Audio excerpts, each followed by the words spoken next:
Hello दोस्तों, आज हम जानेंगे कि नॉर्मल डिलीवरी कैसे होती है। बहुत ही इंटरेस्टिंग टॉपिक है। इस वीडियो में आपको बहुत ही इंटरेस्टिंग और जरूरी जानकारी बताई जाएगी। तो इस वीडियो को बिना स्किप किए पूरा देखिएगा। और अभी तक आप मेरे चैनल में न्यू हैं तो चैनल को सब्सक्राइब जरूर कर दीजिए और बेल आइकन को भी प्रेस कर दीजिए ताकि मेरी हर एक इंटरेस्टिंग वीडियो आपको देखने को मिले। तो चलिए शुरू करते हैं। इस वीडियो में मैं स्पेशली आपको ये एक्सप्लेन करूंगी कि जो बच्चा है उसका जो हेड है उसका मैकेनिज्म क्या क्या होते हैं और क्या क्या बच्चे में मूवमेंट होते हैं इसके हेड में बॉडी में जिसके थ्रू जिसके हेल्प से मदर के पेरिस में से बच्चे निकल के बाहर की दुनिया में आता है जिसे हम मैकेनिज्म या फ्लेवर कहते हैं। तो ये वीडियो है जिसे बनाने का मेन पर्पस है ताकि आपको समझ में ये आए कि नॉर्मल डिलीवरी कैसे होती है और इसमें क्या क्या प्रक्रिया होती है। मदर के साथ साथ बच्चे को भी कितनी मेहनत करनी पड़ती है नॉर्मल डिलीवरी होने के लिए। तो ये अगर आप समझ पाएंगे तो आपको बहुत इजीली होगा। अगर आपकी डिलीवरी होने वाली है तो आपका सीजरियन या आपका सीजन होने वाली है तो आपको पता होना चाहिए और आपको सारी रीजंस भी समझ में आनी चाहिए। खुद से पता होनी चाहिए कि हाँ ये सारी जो रीजंस है मेरा रीजंस सही रीजंस है। मेरा सिजेरियन हो रहा है या ये डिलीवरी खुद हुई है मेरी। तो इसमें अभी मेरा ये वाला स्टेज चल रहा है।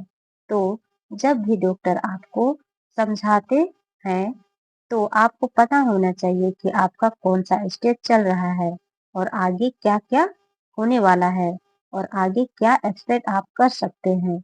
तो नॉर्मल डिलीवरी कहने को तो नॉर्मल है लेकिन वो कितना कॉम्प्लिकेटेड प्रोसेस है, कितना कॉम्प्लिकेटेड प्रोसीजर है। इसमें कितने सारे चेंजेस होते हैं, कितने मोमेंट्स बच्चे के बॉडी में होते हैं, तब जाके नॉर्मल डिलीवरी होती है। तो इसका अंदाजा आप या हम इतने टाइम पहले नहीं लगा सकते। और क्या आप इन सब चीजों को समझने में क्या आप एक्सपेक्ट कर सकते हैं 9 महीने पहले कि आपकी डिलीवरी होगी कि नहीं होगी। तो प्लीज इस वीडियो को इन तक जरूर देखिएगा। तो दोस्तों, जब भी नॉर्मल डिलीवरी होती है तो नॉर्मल लेबर होता है। इसमें मदर के बॉडी में अलग अलग चेंजेस होते हैं। अब बेबी के बॉडी में क्या क्या मूवमेंट होते हैं, क्या क्या सीरीज एट मूवमेंट होते हैं। तो इसमें मेनली 9 मूवमेंट होते हैं। इसको डिवाइड कर सकते हैं जिसको आपको समझ में आएगा। इसमें सबसे पहला होता है एंगेजमेंट, फिर आता है डिसेंट। मैं इसे आगे बताऊंगी, अभी सिर्फ नाम बता रही हूँ। सबसे पहला होता है एंगेजमेंट, दूसरा होता है डिसेंट, तीसरा होता है इंक्रीजिंग फ्लेक्शन, चौथा होता है इंटरनल रोटेशन, पांचवा होता है क्राउनिंग, छठा होता है delivery at the head by extension, सातवां होता है रेस्टिट्यूशन, आठवां होता है एक्सटर्नल रोटेशन और नौवां होता है delivery at the shoulder and trunk by lateral flexion. ये 9 मूवमेंट है बेबी के जो बॉडी में टेक प्लेस करते हैं ड्यूरिंग उसके जब पार्ट्स ट्रेवल करता है और मदर के यूट्रस है उसमें ये निकल कर बच्चेदानी के मुंह से होते हुए मदर की पेल्विस से बाहर निकल के इस दुनिया में आता है। ये जो डिलीवरी का पूरा प्रोसेस है इस उसमें बेबी के बॉडी में कुल मिला के 9 मूवमेंट्स टेक प्लेस करते हैं।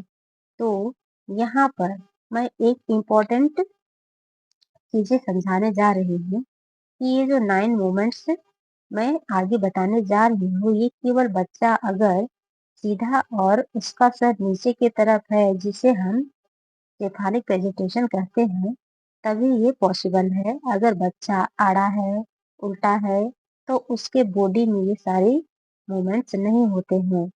तो नॉर्मल डिलीवरी में बच्चा का सीधा होना बहुत ज़रूरी है और बच्चा का सर भी नीचे की तरफ होना चाहिए, तभी उसको हम नॉर्मल डिलीवरी कहेंगे। तो ये सारी जो चीज़ें हैं, जो 9 मूवमेंट्स और स्टेप्स हैं, तभी बच्चे में होते हैं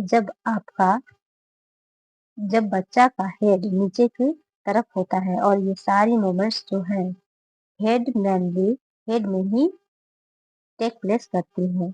अगर वो बच्चा उल्टा है या आड़ा है या टेढ़ा है, तो उन सब में ये मैकेनिज्म नहीं होता है। तो इसमें जो सबसे पहला आता है, वो है वो मैकेनिज्म है एंगेजमेंट। एंगेजमेंट का मतलब होता है कि बच्चा का जो सर है, जब वो मदर की पेल्विस में से एंटर हो जाता है, जब मदर्स का जो हड्डी का रास्ता है, उसमें जब सर घुसने लगता है, तो उसको हम एंगेजमेंट कहते हैं। दूसरा स्टेप आता है डिसेंट। डिसेंट का मतलब कि बच्चा जब नीचे सरकता है, यानी कि नीचे सरकने लगता है। जैसे जैसे दर्द चालू होते हैं, वैसे वैसे लेबर पेन आगे होता है। तो बच्चा का नीचे खिसकना भी बहुत जरूरी हो जाता है। तो वो साथ में उसके बॉडी में है, जो बॉडी जो है, वो धीरे धीरे मदर की पेल्विस में और ज्यादा इंटर होने लगती है। और बात करते हैं तीसरा स्टेप की। तीसरा है फ्लेक्शन। फ्लेक्शन एक एटीट्यूड है बच्चे का, जिसमें वो अपने हाथ और पाँवों को सिकुड़ कर रखता है और गर्दन भी उसकी नीचे की तरफ झुकी हुई होती है। तो ये फ्लेक्शन है।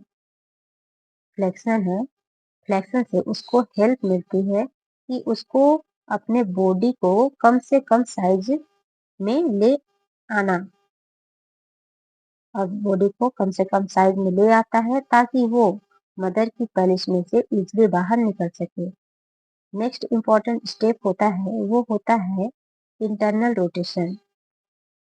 इंटरनल रोटेशन बहुत ही जरूरी है डिलीवरी के लिए, और जब तक इंटरनल रोटेशन नहीं होगा, बच्चा नीचे नहीं खिसकेगा और नीचे उसका डिसेंट रुक जाएगा।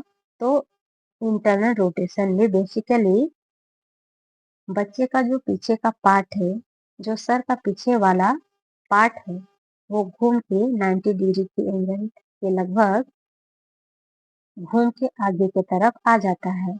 और जैसे ही सर 90 डिग्री के लगभग घूम जाता है, तो बच्चे के जो शोल्डर है और नीचे के जो बाकी वाले बॉडी है, वो भी 40 डिग्री के एंगल में घूमती है। तो इससे आप समझ ही सकते हैं। तो जैसे ही बच्चे की इंटरनल रोटेशन हुआ, बच्चे का सर आगे की तरफ आ गया और नीचे डिसेंट, हमें पता है कि वो डिसेंट करे जा रहा है। ये सब मैकेनिज्म एक डिसेंट एक साथ एक साथ कंटिन्यू प्रोसेस है, जिसमें बच्चा नीचे की तरफ खिसकते जा रहा है। तो जैसे बच्चा और नीचे खिसकता है, तो उसका जो सर है, उसके मदर की वेजाइना में दिखना शुरू हो जाता है। जैसे ही सर बाहर दिखना शुरू हो जाता है, उसे हम टॉनिंग कहते हैं। तो जैसे ही हम ये जानते हैं, मदर को इस टाइम पे अच्छे कंस्ट्रक्शन आ रहे होते हैं, उसे अच्छे दर्द आ रहे होते हैं, ऊपर से प्रेशर लग रहा होता है, बच्चेदानी अपना प्रेशर लगा रहा होता है बच्चे को बाहर निकलने के लिए, साथ ही साथ बच्चा खुद भी नीचे की तरफ खिसक रहा होता है। इस, इसके उसके अपने मैकेनिज्म के चलते। तो इस प्रक्रिया में सबसे पहले प्रॉनिंग होती है। प्रॉनिंग जैसे हो जाती है, बच्चे का सर दिखने लगता है, तो जैसे उसका ऊपर से जैसे उसको ऊपर से पुश मिलता है और प्रेशर पड़ता है, उसकी बॉडी पे, तो उसका सबसे पहले सर डिलीवर होता है।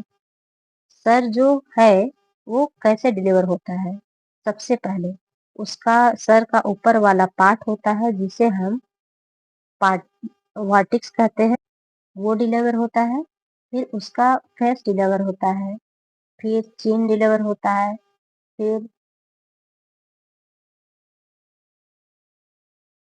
बाकी जो बॉडी है वो डिलीवर होता है।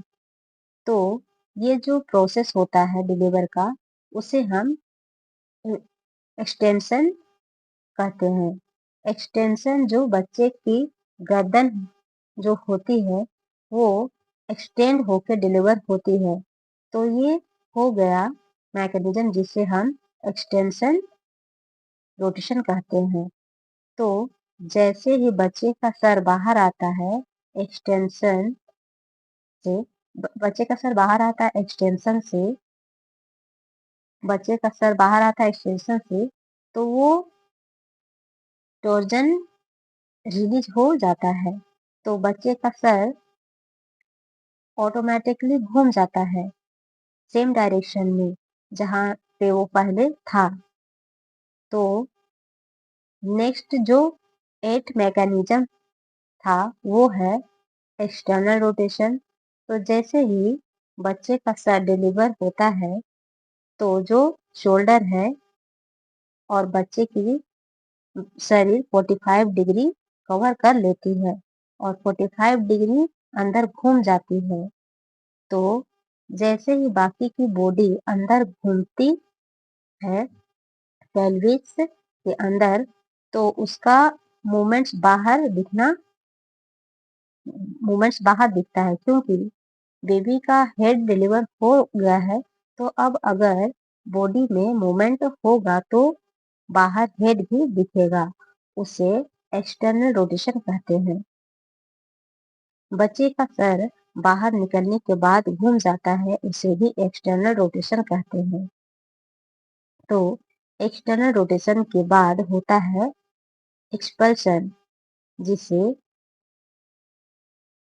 जिसमें बच्चे के जो शोल्डर हैं वो भी सही डायरेक्शन में आ जाते हैं और बाकी की बॉडी भी और 45 डिग्री एंगल में घूम जाती है।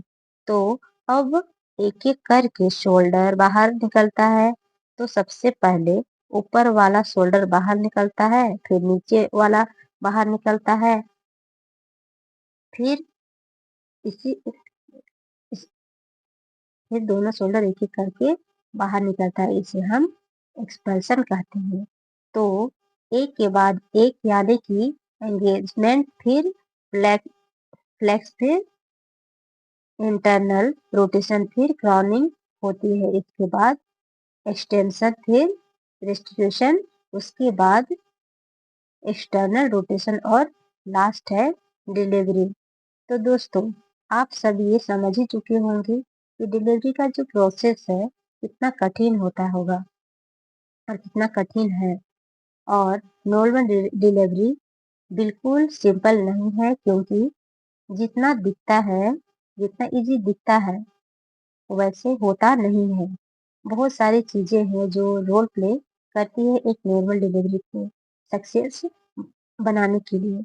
और इसमें अगर कहीं पे भी वो जो 9 मैकेनिज्म है, इसमें किसी भी स्टेप में अगर कोई भी गड़बड़ या गड़बड़ी होती है, तो अगर बच्चा 90 डिग्री घूमने के जगह में 45 डिग्री एंगल में घूम जाता है या उल्टा घूम जाता है, उसका सर या वो सही पे रुक जाता है, तो नीचे आगे प्रोग्रेस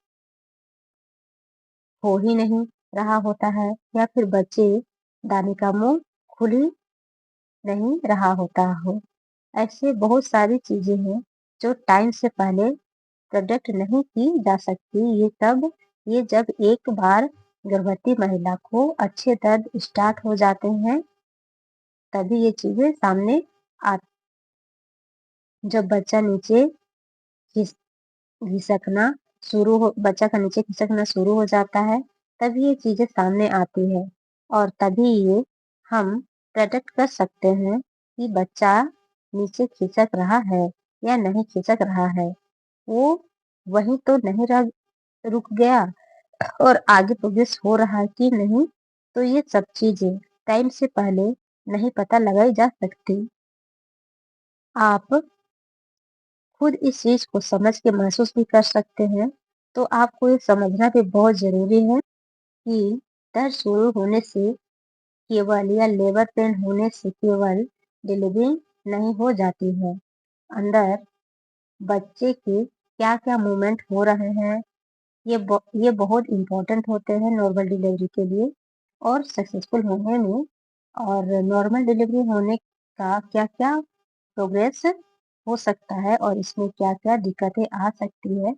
कोई ज़रूरी नहीं है कि हर बार हर लेबर ही इतना ईज़ी प्रोग्रेस हो जाए या हो पाए और उसमें सब कुछ अच्छा चले और एक नॉर्मल डिलीवरी हो जाए। इसमें कहीं पे भी किसी भी स्टेज पे कोई भी प्रॉब्लम आ सकती है। तो सबसे पहले तो मदर्स के अच्छे कॉन्ट्रैक्शन नहीं आते हैं या फिर बच्चेदानी का मुँह नहीं खुलता है। लगभग 10 सेंटीमीटर तक खुलना चाहिए। तो वो 10 सेंटीमीटर ना खुल के कहीं बीच में रुक जाए या खुलना स्टार्ट ही ना हो, ये प्रॉब्लम हो सकती है। और सेकंड प्रॉब्लम हो सकती है कि दर्द अच्छे चालू ना हो। हल्के-फुल्के दर्द से डिलीवरी नहीं होती है। थोड़े-थोड़े दर्द आ रहे हैं या फिर इरेगुलर आ रहे हैं, कभी आ रहे हैं तो कभी नहीं आ रहे हैं। तो ऐसे पेन से डिलीवरी डिलीवरी नहीं होती। और बॉडी की अगर हम बात करें तो बॉडी में ये जो 9 मैकेनिज्म है इनमें से किसी में भी कोई भी प्रॉब्लम आए और इंटरनल रोटेशन में बच्चे को आगे की तरफ घूमना होता है, 90 डिग्री घूमना होता है। अगर वो 90 डिग्री ना घूम के आधा घूम के रह जाए तो या वो घूमे ही ना और वहीं पे रुका रह जाए किसी भी वजह से या फिर वो उल्टी तरफ घूम जाए या रुका रह जाए, तो ये सारी कॉम्प्लिकेशन हो सकती हैं अगर बच्चा उल्टी तरफ घूम जाता है तो। बच्चे का एक्सटेंशन से पहले हेड डिलीवर होता है, फिर ऊपर वाला पार्ट, फिर आईब्रो, फिर फेस, फिर चिन। लेकिन ऐसा ना होकर बच्चे का सिर पीछे की तरफ इंटरनल रोटेशन हो जाए तो पहले बच्चे का फेस डिलीवर हो जाता है। ये एक डिफिकल्ट डिलीवरी होती है जिसमें बच्चे को तो रिस्क रहता ही है, साथ में मदर को भी काफ़ी ज़्यादा डैमेज होती है नीचे वेजाइना में। नॉर्मल डिलीवरी बच्चे की पोजीशन पे डिपेंड करती है। बच्चे अगर उल्टा या फिर टेढ़ा है तो वैसे में नॉर्मल मैकेनिज्म शुरू नहीं हो पाता एंगेजमेंट का और बच्चे का फर्स्ट स्टेप है वो शुरू ही नहीं हो पाती।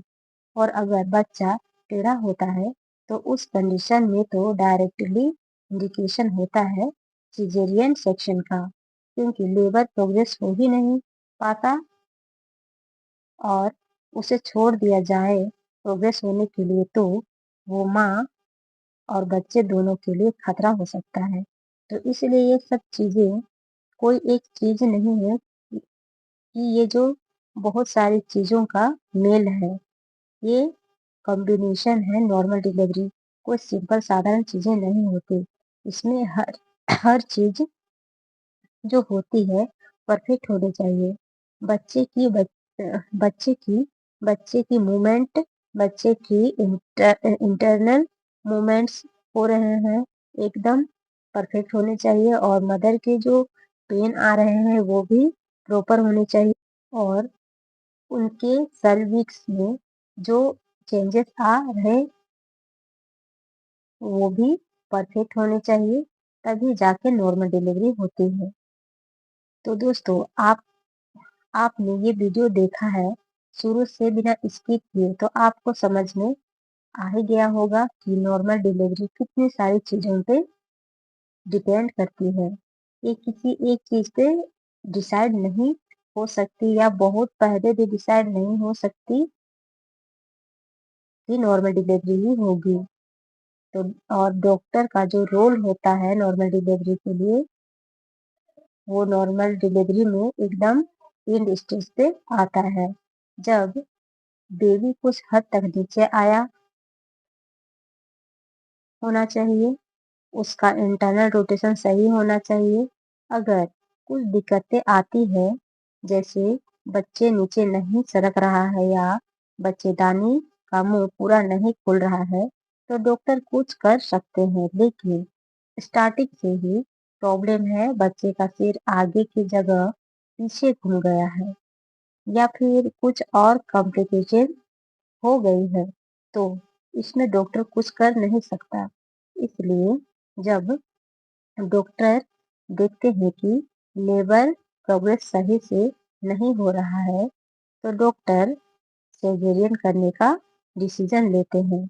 तो इसलिए कोई गारंटी नहीं है और डॉक्टर आपको ये भी नहीं कह सकते कि 9वें महीने में आपकी लेबर पेन स्टार्ट हुआ तो आपकी नॉर्मल डिलीवरी ही होगी, क्योंकि उन्हें भी ये नहीं मालूम रहता कि नॉर्मल डिलीवरी होगी। ये सारी चीजें आपकी कंडीशन पे डिपेंड करती है। इसलिए किसी भी डॉक्टर ये नहीं कह सकते कि वो आपको नॉर्मल डिलीवरी ही कराएंगे। तो दोस्तों, उम्मीद है ये वीडियो आपको पसंद आया होगा। तो वीडियो को लाइक शेयर और अभी तक आप मेरे चैनल में न्यू हैं तो चैनल को सब्सक्राइब कर दीजिए और बेल आइकन को भी प्रेस कर दीजिए, ताकि मेरे आने वाले हर एक हेल्पफुल वीडियो आपको देखने को मिले। Thank you for watching.